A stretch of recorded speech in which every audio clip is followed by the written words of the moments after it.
Yo sí. Okay. Yeah. Good morning to you all. Il m'a fait des six.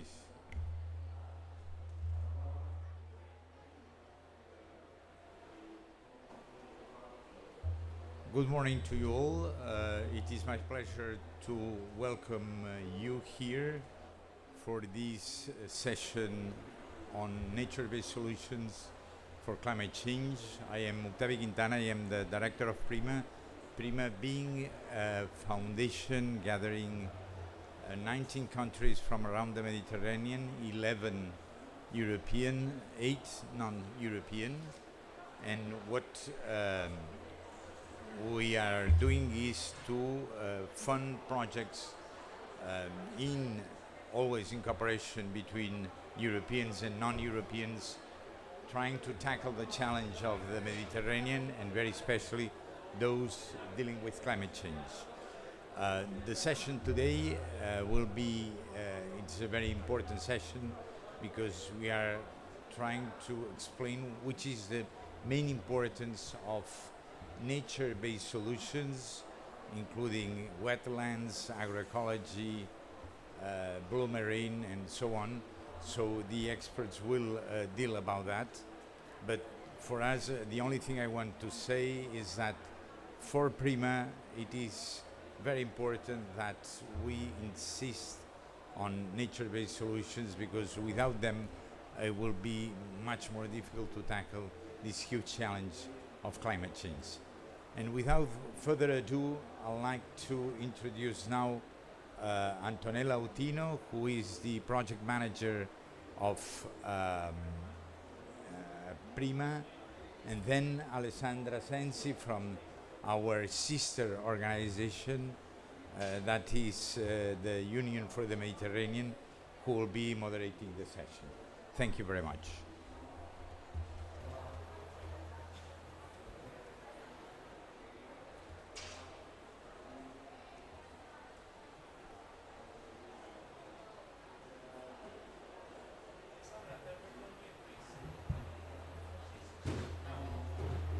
Do you hear me well? Yes. Okay. Antona? So, yes. Antonella, please, you have the floor. We can't hear you. Thank you. Perfect. Thank you very much. I am Antonella Autino, the program coordinator in Prima. I'm very honored to be with you today. I would like, first of all, to thank all the speakers joining in person today and also by remote, and for the audience also joining us.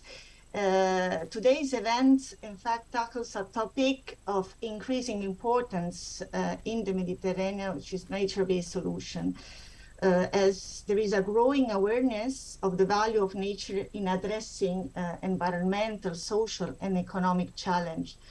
Nature-based solutions are about using nature's own resources, so clean air, water, and soil in a smart way. And by protecting, restoring natural system, nature-based solution can address multiple sustainable development goals and also climate and disaster risk resilience. This is particularly important in the Med, where climate change makes itself increasingly a problem through drought, flooding, extreme temperature, and the urgency of adaptation measure that we are discussing also during those days at COP. In Europe, in many countries, in Greece, Portugal, and Spain, desertification is already noticed, is already there. And extreme weather events are becoming more and more frequent and intense, as we have noticed also during this summer. So, in fact, nature-based solution can help to protect us from the climate change impacts while slowing further warming by supporting biodiversity and by securing ecosystem services. From policy point of view, nature-based solution support major EU policy priority, the European Green Deal, but also the biodiversity strategy and the climate adaptation strategy to foster biodiversity and make Europe and its close neighborhood more climate resilient. And at the regional level, nature-based solutions are at the core of one of the pillars of the UFM environment agenda, the Green Element Agenda 2030.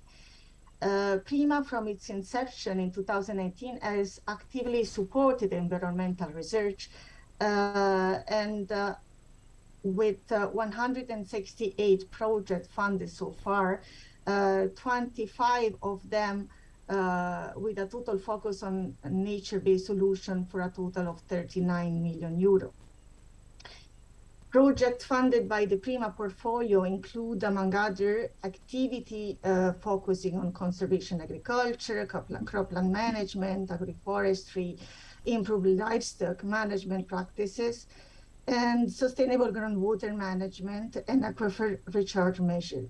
Some of the PRIMA activities in this field have turned to be success stories. For instance, several projects are working out on different agroecological practices, as the one that will be presented now by our project coordinator for the project Sustain Olive.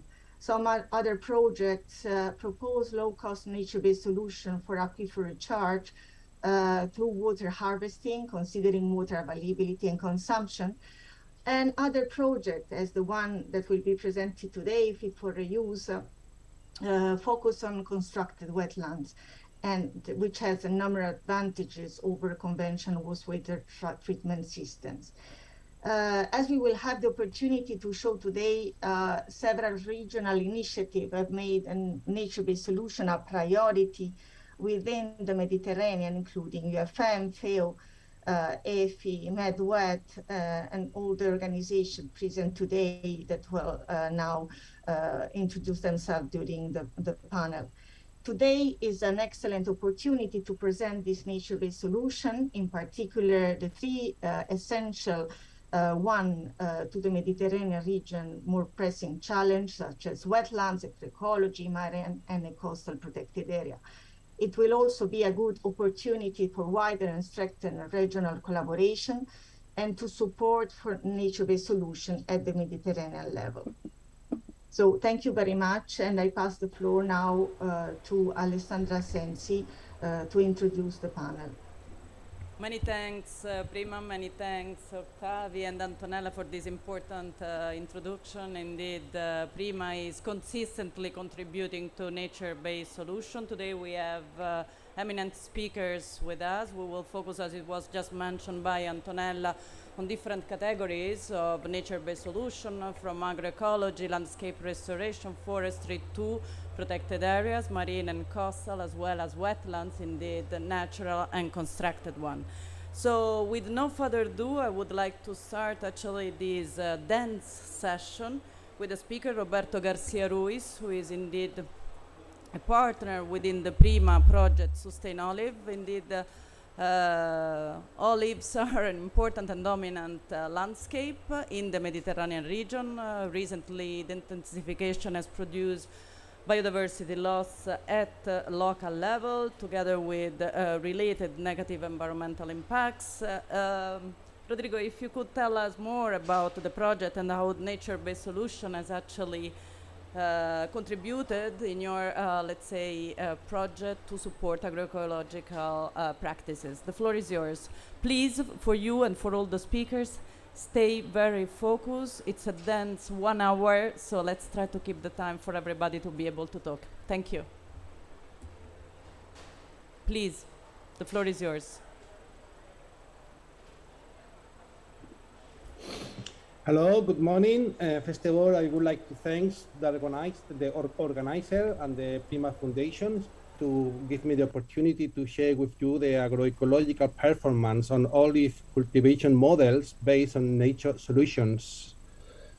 As you already know, natural ecosystem have in common many ecological principles, such as retaining high functional and biological diversity, which are stabilized thanks to the many interaction among species. high diversity of types of organic matter, which feed organisms and the nutrient recycling processes, all providing efficiency, resistance, and resilience to the natural perturbation.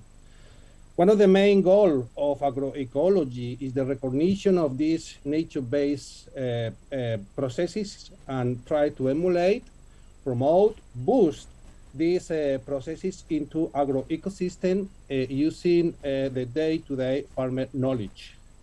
Plant, animal, habitat diversity, the reuse of local available resources are some of the elements that agroecology try to boost to transform current conventional engineering way of cropping into more nature-based farming models.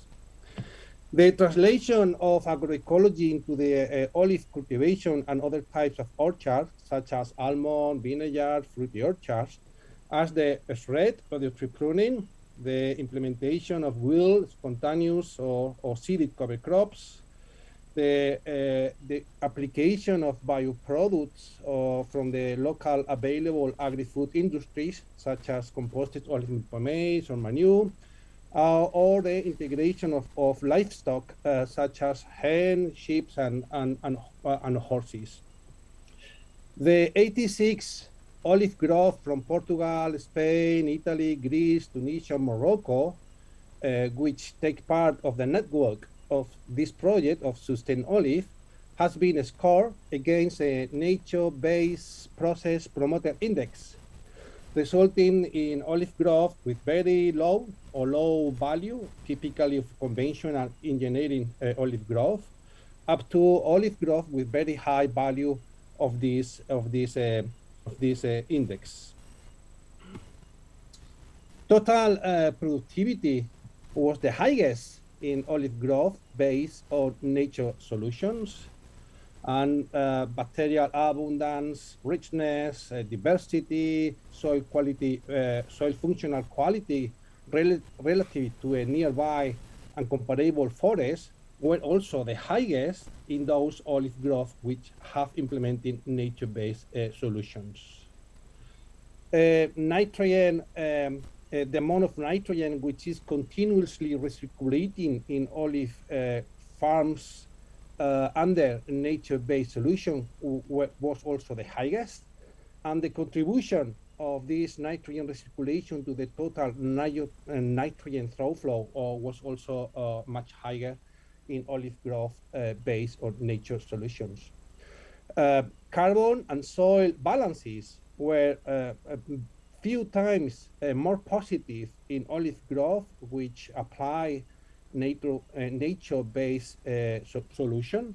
The amount of carbon dioxide which is annually taken from the atmosphere relatively to the amount of carbon dioxide which is emitted through the farmer operations were also several times higher in olive growth, which has applied nature-based solution. Without any doubt, this project, Sustain Olive project, demonstrate that using agroecology has a conceptual framework, and by the implementation of a combination of locally adapted management practices which are based on nature, which, by the way, they are economically, technically, and socially feasible, it is possible to reach high standard of sustainability without any significant reduction in the yield. So this is what I wanted to tell from my side. Thank you very much. Many thanks, Roberto. Indeed, diversification, efficiency, and recycling as indeed keywords that you leave for the group. I will now move to another set of nature-based solution related indeed to protected areas, coastal and marine. We have 3 speakers. I will now give the floor to Mr. Joaquin Garabou from the Institut des Sciences de Mar. Joaquin, recently, let's say a joint policy paper was produced also together with MedPan that is actually here with us and will follow your intervention. Can you tell us more how marine protected areas and climate change go hand in hand, and what are the lessons that out of the activities carried out can be upscaled at Mediterranean level? The floor is yours. Thank you very much, and thank you for the invitation to join this panel. Sorry not being able to join you in person as I planned, but the prices, it has been impossible to me to make it. But in any case, thank you. Let me start just reminding why MPAs are considered an efficient tool to fight the climate emergency. First of all, they provide good conservation status of the ecosystems. They provide the ecological resilience of the protected ecosystems. In the second way, in the second pillar of this role of MPAs is that the socio-ecological ecosystems around the MPAs, and if we fight the climate change, they provide this adaptation and a better mitigation efforts around the MPAs. And another pillar of this MPA role is why, since they are attractors of many visitors, they can raise awareness on climate change issues and promote this societal change that we need. And finally, this provides an opportunity to increase or to improve or to enhance the management effectiveness of MPAs, which is one of the key issues for the MPA system.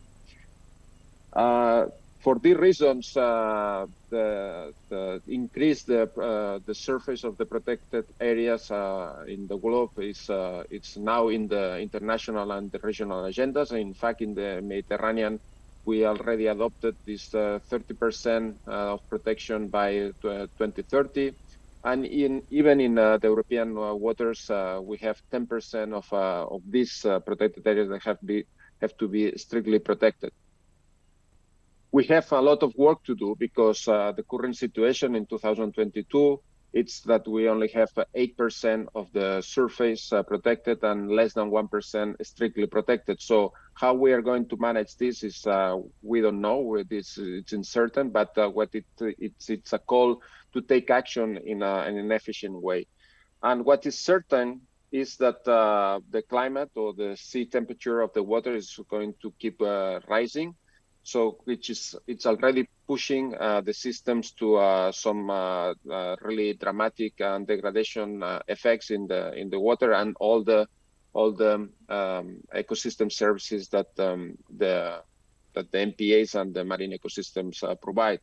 So we need to take action. So I have some good news for you because we have been developing during the last 10 years an harmonized approach to develop adaptation action plans for MPAs to make MPAs a really efficient and effective tools to fight the climate change. And this approach has been developed in the framework of the MPA Engage project and other jointly with other projects around this funded by the Interreg Med program. And it provides different tools, different activities with all the entire rationale, the toolboxes, the training programs, and in this way can support MPA managers for the implementation of or to improve or to develop these adaptation action plans to fight climate change. So it's a really important step forward to take action on this. And how to, this is not the right presentation. I'm sorry for this, but, oh, sorry. I forgot this is not the, I wanted to share with you that we wanted to launch a challenge in to implement this sorry. This is it. We wanted to launch this challenge, 100 MPAs implementing adaptation action plans by 2030, and we can support this from different countries. And if these MPAs in the different countries around the Mediterranean can implement these tools, can be kind of lighthouses to adopt the climate change adaptation in the Mediterranean. So thank you for your attention, and sorry for this little mess in my presentation. Don't worry, it was perfectly clear. Many thanks actually for the good news on the MPA's action plan that were delivered, and many thanks also for presenting the challenge by 2030 of the 100 MPAs. Now we'll move to Carol. Many thanks for being with us. Carol, as a MEDPAN, of course, an historical network of marine protected areas in the region. Very focused indeed on the effective management of MPAs. We are now at COP27. We'll meet soon at COP15. Can you please contextualize also what presented by Joachim within the weather role? Please, the floor is yours. Thank you very much for having me here. So actually, Kim underlined the importance of MPAs as a very important tool for nature-based solution. I will go a step further, underlining how marine protected area networks are key to support marine resilience. Can I have the presentation? No. It's not a big deal. So Kim stressed the current situation of our network in the region. To date, our network covers only 8.4% of the regional sea, the Mediterranean Sea. So we definitely need to scale up efforts and to enhance the level of marine conservation. As Kim underlined, there is a lot to do. We have good news with a tool to support resilience and adaptation, but to date we have to stress the fact that only 18% of existing MPAs have a management plan. So again, this is a clear call for enhancing the efforts. In addition, 80% of these marine protected area are already assessed as highly vulnerable under changing climatic conditions. We are facing already mass mortality events, and the forecasts are quite worrying when it comes to the recurrence of marine heat waves and what will happen in the coming decades. So no wonder why the post-2020 Mediterranean Marine Protected Area roadmap stress the urgent need to take immediate action to tackle climate change and the related as well threats that are invasive alien species.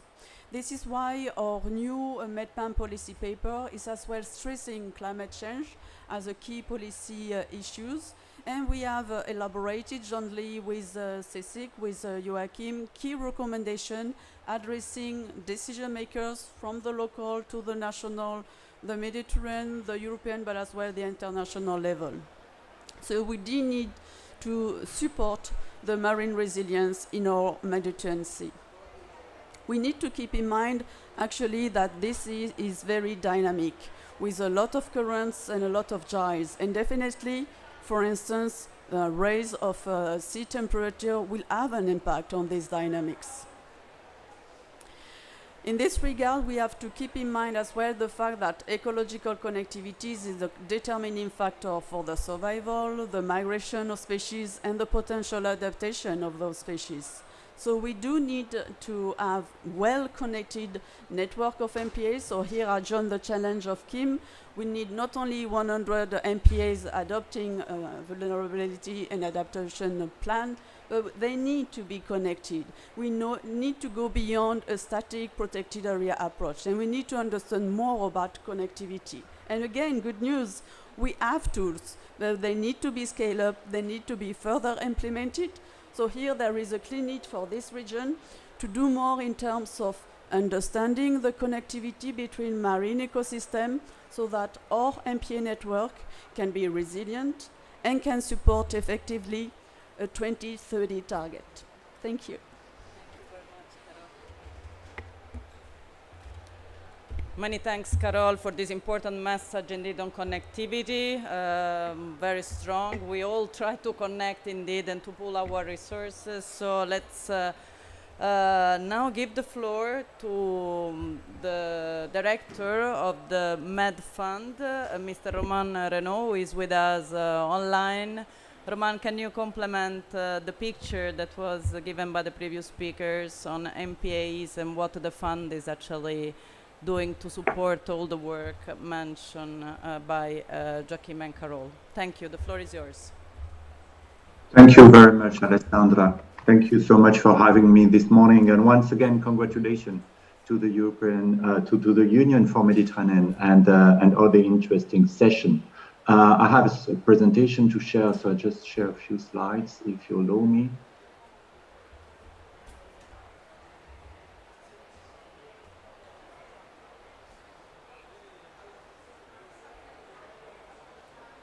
So I hope you'll see it in widescreen. Tell me if it's okay. Yeah, perfect. Yeah, it's perfect. Perfect. Thank you. Yeah. Okay, thank you. So yeah, to complement what has been said by Joachim and by Carol, I think it's really important to stress, what does science tell us actually? Science tells us that highly protected and effectively managed MPA preserve biodiversity and ecosystems. Joachim was clear about that. But paper parks don't. Highly protected and effectively managed MPA rebuild fish populations and contribute to food security. But once again, paper parks don't.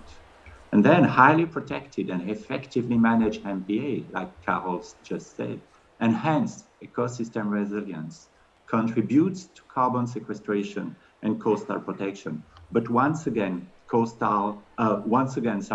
parks don't.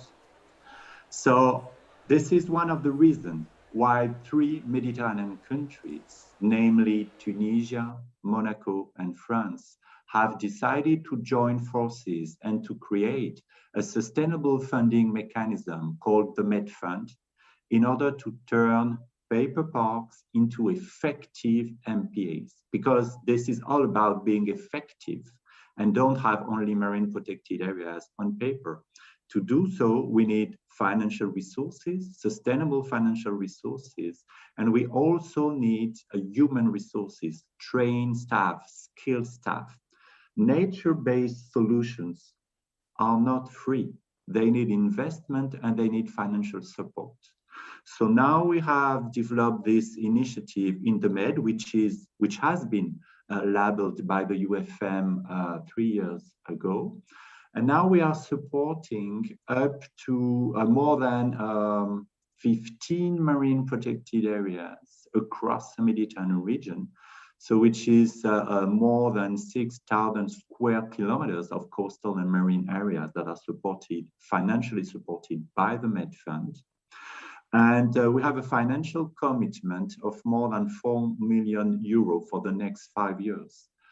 The support we received is coming from a coalition of donors, bringing together institutional organizations such as AFD, such as the JEF, the FFEM, but also private foundations such as the Prince Albert of Monaco Foundation and the MAVA Foundation. So today, this is a map of marine protected areas we are supported in the Med jointly with the national government of Morocco, Tunisia, Lebanon, Turkey, Albania, Montenegro, and Croatia.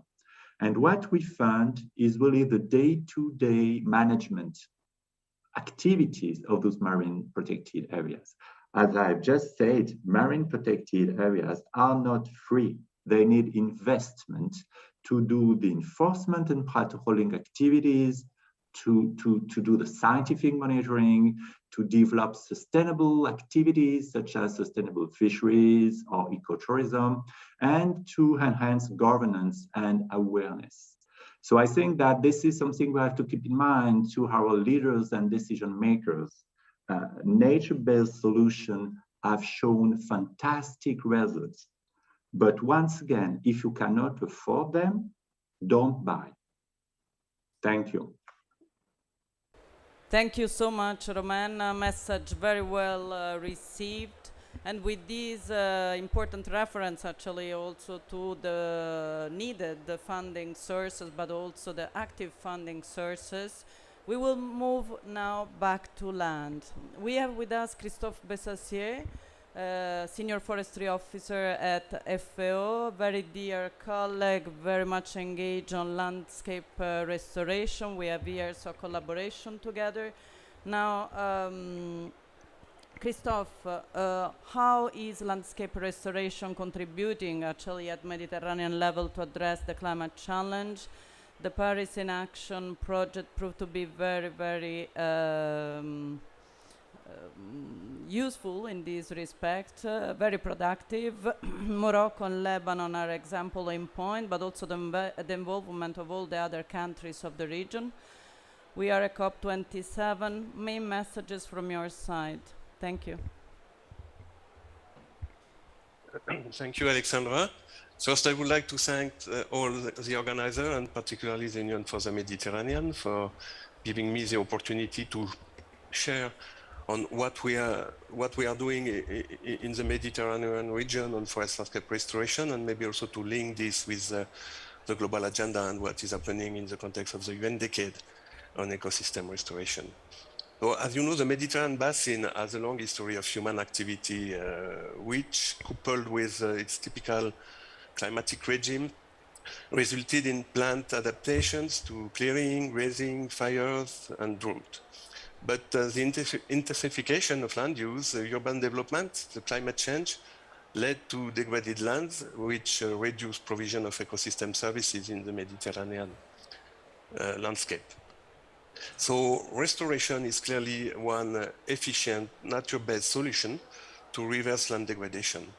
First, because it allows to increase the provision of multiple ecosystem services, including carbon benefit, adaptation benefits.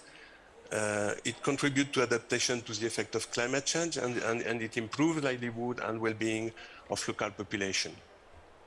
The intervention we are promoting in the Mediterranean region through the forest landscape restoration mechanism of FAO are all aiming to enhance landscape productivity and ecosystem resilience. We are trying as well to reduce the vulnerability of forest-dependent people and local community. And consequently, by doing this, we are generating both ecosystem-based adaptation and mitigation benefits. The work on landscape restoration in the region is implemented at multiple scale with the financial support of the International Climate Instrument of the Ministry of Environment, German Ministry of Environment, with funds from the Korean Forest Service and also with resources from Italy. And at national level, we are trying to mainstream restoration options within the national climate change strategies, and we are promoting the integration of restoration targets in the nationally determined contribution. This exercise was recently successfully achieved in Morocco under the IKI-funded project, the Paris Agreement in Action.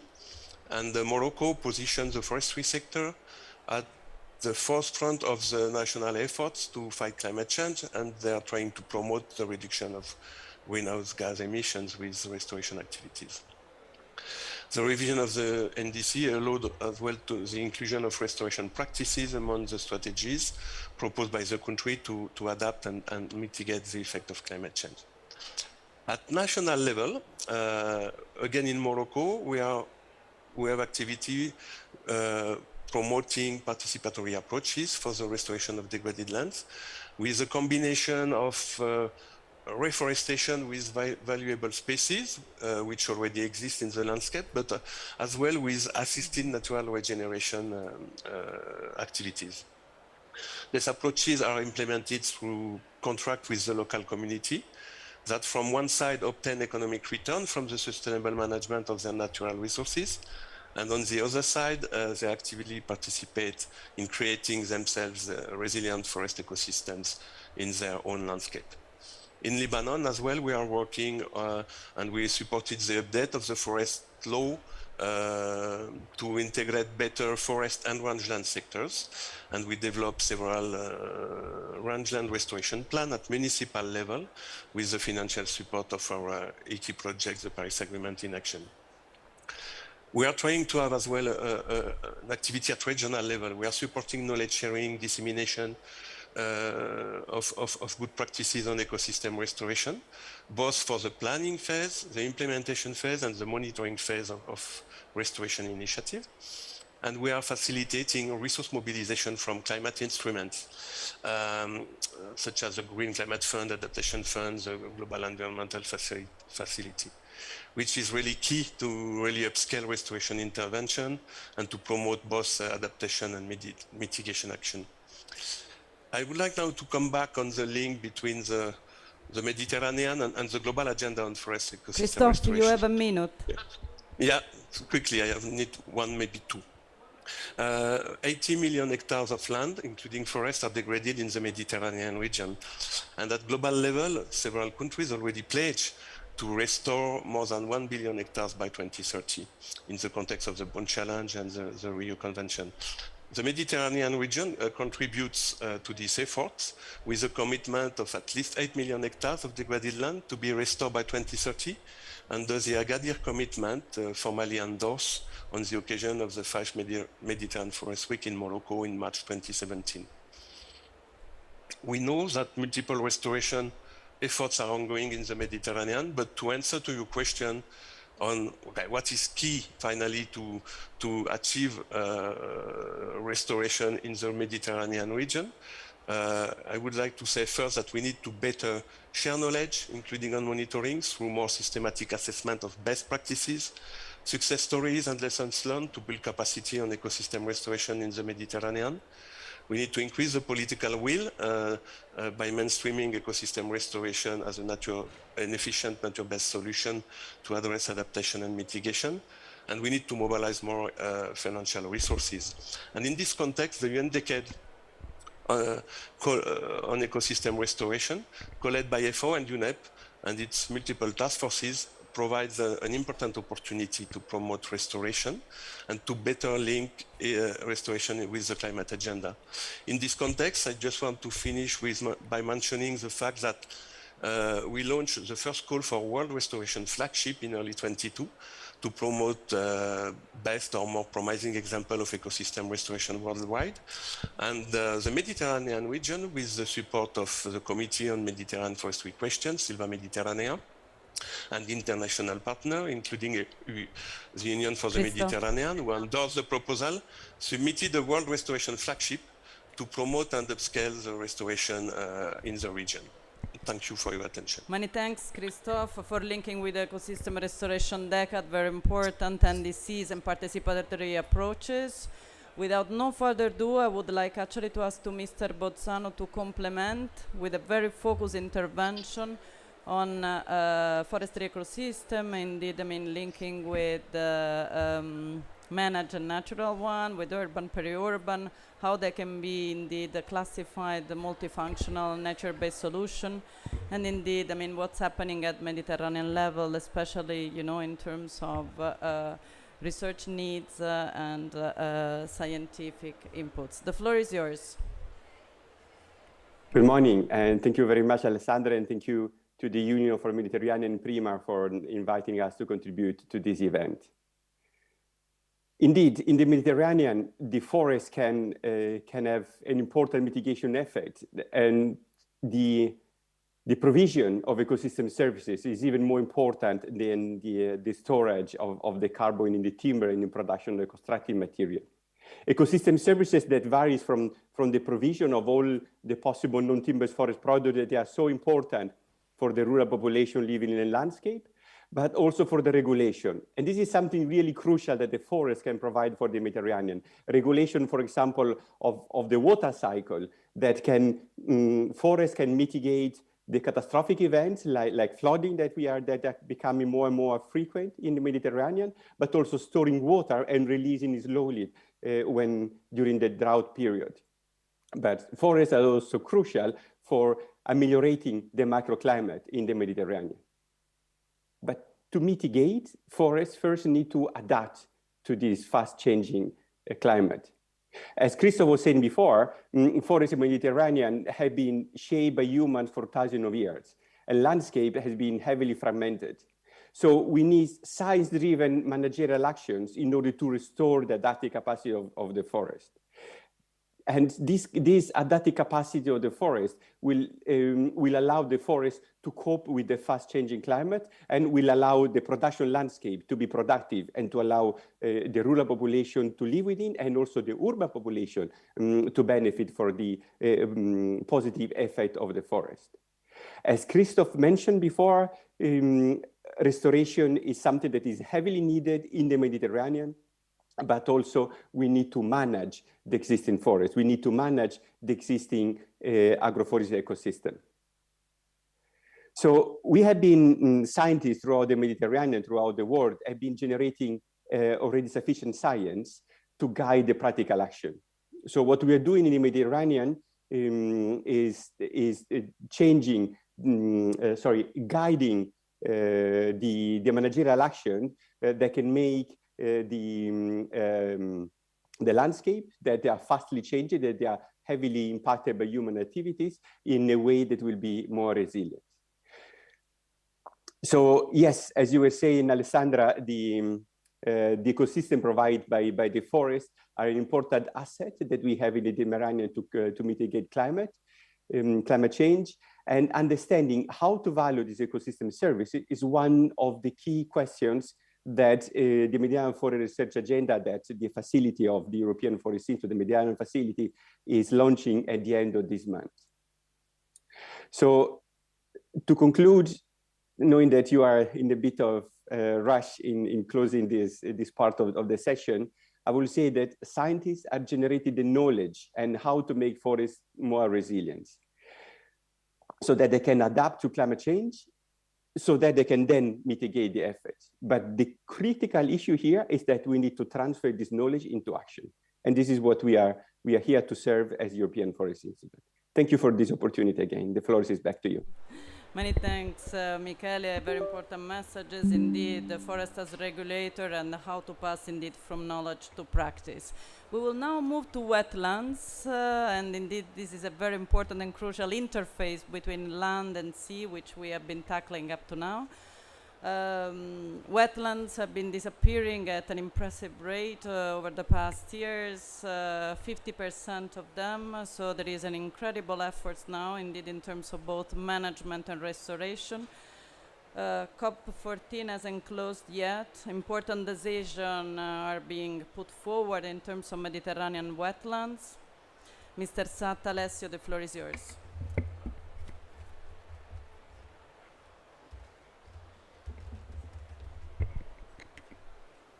Good morning, everybody. My presentation is there. So, first of all, of course, thank you to Prima and UFM to invite us and to put some more wetland as an ingredient in our resilience strategy. Because, you know, what we always say, that wetlands are one of the missing ingredients of the cocktail. Also, that's what we said in Glasgow at the last COP. So we hope that in this COP we will have more wetlands. So Alessandra was saying we're actually almost 20 million hectares of wetlands in the Mediterranean, which are very few exceptions highly degraded.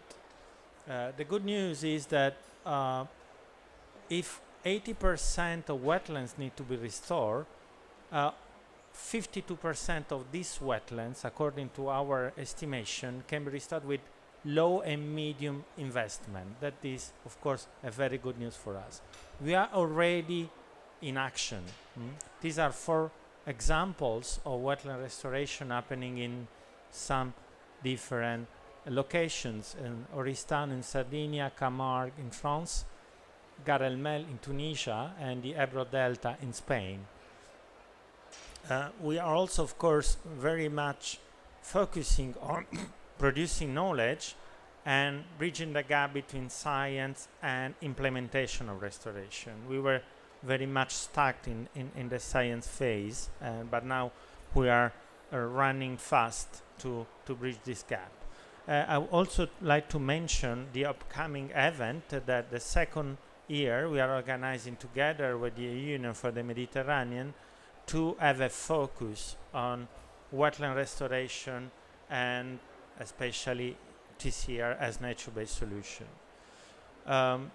Another important thing is how Europe is finally supporting restoration. These are just projects in which Medwet is involved, and you see just for the 4 years we have almost 30 million euro raised for wetland restoration. Two are two Horizon 2020 project, and one is an extra fund provided by the final fund of the MAVA Foundation together with the French Fund for the Environment. But let's go, and also I have plenty of good news for you. I'm just back from the COP14 in Geneva, the Ramsar COP, where a very important resolution has been approved thanks to the effort, the, let's say, tireless effort of Mediterranean contracting parties led by Spain. And this important resolution is actually on recognizing the UNEA resolution on nature-based solution, finally putting a point on the importance of, and also maybe finally getting a multilateral agreement on a definition, but also how the Mediterranean country, the example, the model of Mediterranean country was considered by other contracting parties as a model, as an example for the other countries. That's why this resolution was, had such a global impact. So the great news is exactly that we have a definition. We also for wetlands, the definition is finally the one of UNEA that you can get here, and that was approved in March 2022. So what's next? We have two important things, both approved at the COP. One is the creation of a community of practice that at the very beginning will focus on Europe and Mediterranean, and then will be exported at the global level. The second one is the creation of a coalition or Ramsar regional initiative, bringing together all the main seas, so Mediterranean, Black Sea, Baltic, and North Sea. This is also a very first step of cooperation at the EU level. So I guess I was taking in the 5 minutes. Thank you very much again, Alessandra. Many thanks for the excellent news. Congratulations. There was a lot of work behind that. Congratulations, and the way forward seems indeed very bright. So I will now move to our last, but not least, of course, speaker, Mr. Atef Jawani, who is, of course, partner of an important PRIMA project on Fit for Reuse. So you have the floor again on wetlands. Please tell us more about the very operational experience gained through your project, as you prefer, either from there or from here. It's okay. Okay, welcome. So I'm Atef Jawani from Tunisia and the partner of Fit for Reuse project. So one of the main activities of Fit for Reuse project was nature-based solutions, mainly and namely constructed wetlands integrated to other technologies. And to achieve our goals to provide sustainable and cost-effective technologies, we worked on different innovations with constructed wetlands. For example, aeration to increase the yields, to remove pollutants. Also use of specific adsorbents, low-cost specific adsorbents with available material to remove mainly endocrine disrupting compounds and other micropollutants, but also to recover phosphorus in order to release or to reuse it as a fertilizer. Also, we were working on electrification to reduce energy consumption. For example, by combining either photovoltaic panels, but also microbial fuel cells integrated to constructed wetlands. It generates a low amount of energy, but it is enough for running pumps and other devices in the system, so the system could work autonomously. We worked also on some innovative disinfection means with always the low cost, the cost perspective to reduce costs and so on. So different big pilots were installed in Tunisia, in Italy, in Greece, and we are working on, and some really interesting results are here.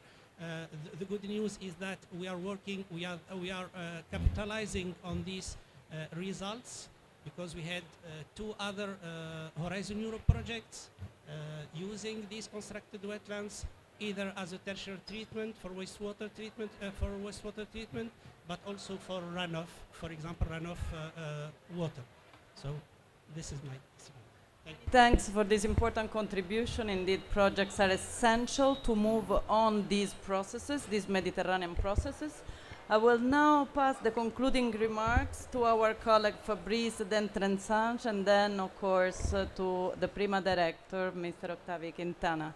So Fabrice, and then Octavio, the floor is yours for the concluding remarks.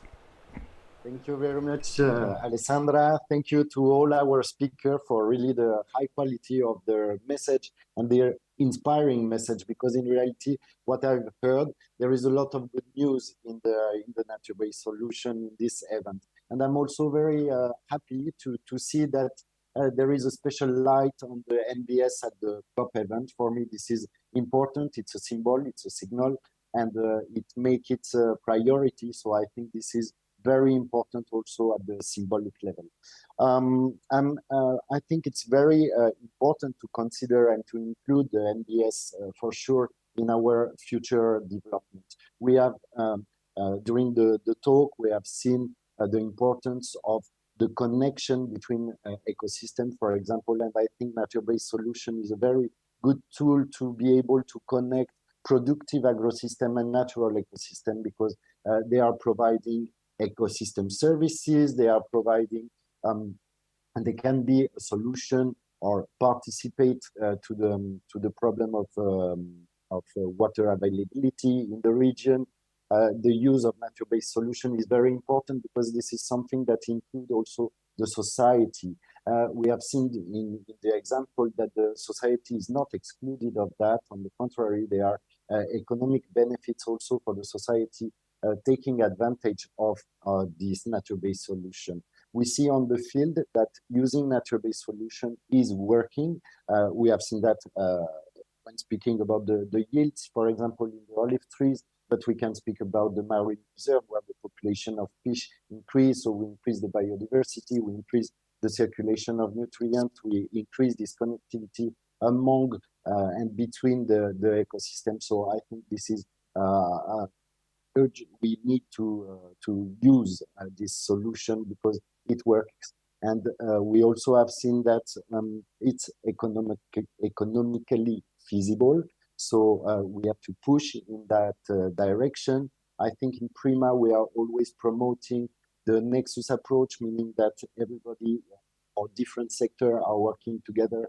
And for me here, the nature-based solution are a perfect example of putting together different actors and working together to achieve a sustainable development and to achieve the SDG as we have as a goal.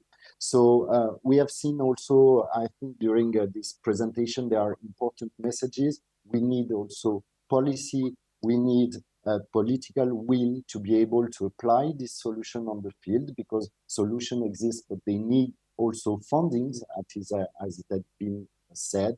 So funds are necessary. Collaboration also among countries to share good practices, to share knowledge, and to go beyond what we are doing. So regulation, it has been also mentioned, we need regulation to know how to do, what to do, and to do it in the correct way. So this would be just my message. I'm very happy to have heard about this important topic, And I think we really have to push. And in Prima Foundation, this is a priority to include NBS in all the projects, or as much as we can in our project of research and innovation, because research is also needed to go further.